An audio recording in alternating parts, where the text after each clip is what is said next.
നമുക്കെല്ലാം അറിയാവുന്നതുപോലെ പെട്ടെന്നുണ്ടായ കാര്യമല്ല. നമ്മുടെ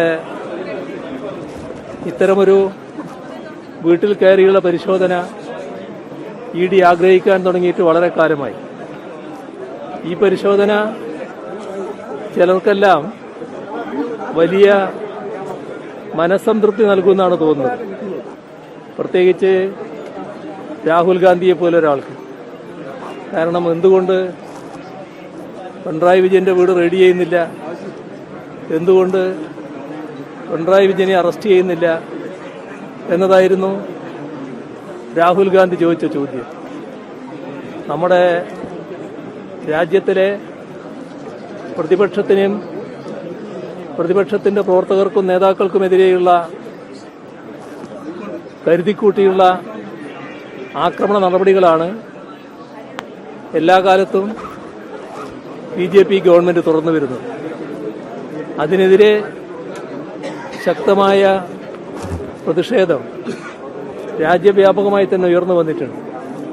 പക്ഷേ തങ്ങളുടെ പാർട്ടിക്കാരല്ലാത്ത പാർട്ടിക്കാർക്ക് നേരെ EDയുടെ കടന്നുകയറ്റം നടന്നോട്ടെ എന്ന നിലപാടാണ് കോൺഗ്രസ് സ്വീകരിച്ചിട്ടുള്ളത്.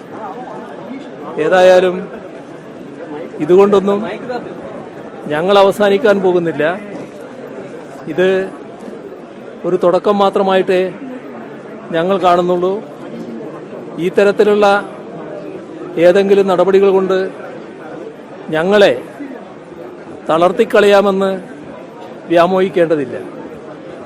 ഇവിടെ പ്രകടമായി നമ്മുടെ നാടിന്റെ വികാരവും പാർട്ടി സഖാക്കളുടെ വികാരവും എല്ലാ കാലത്തും പാർട്ടിയുടെ അകമഴിഞ്ഞ പിന്തുണയാണ് പാർട്ടി ശത്രുക്കൾ ഒത്തിവലിക്കാനൊരുങ്ങിയ എല്ലാ ഘട്ടത്തിലും ലഭ്യമായിട്ടുള്ളത്. ആ പിന്തുണക്ക് ഒരു കുറവും ഒരു ചാഞ്ചല്യവും ഇല്ല എന്നതാണ് ഇന്ന് സഖാക്കൾ വീണ്ടും വ്യക്തമാക്കിയിട്ടുള്ളത്. ഒരിക്കൽ കൂടി എല്ലാവരെയും ഹൃദയപൂർവ്വം അഭിവാദ്യം ചെയ്യുന്നു.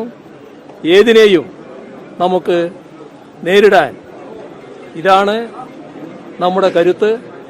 ഒന്നിച്ച് നമുക്കിറങ്ങാം എന്ന് മാത്രമാണ് ഈ ഘട്ടത്തിൽ പറയാനുള്ളത്. പറയാൻ ഒരുപാട് കാര്യങ്ങളുണ്ട്. അതൊക്കെ പിന്നീട്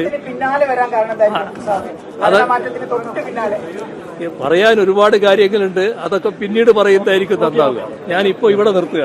ഓക്കെ.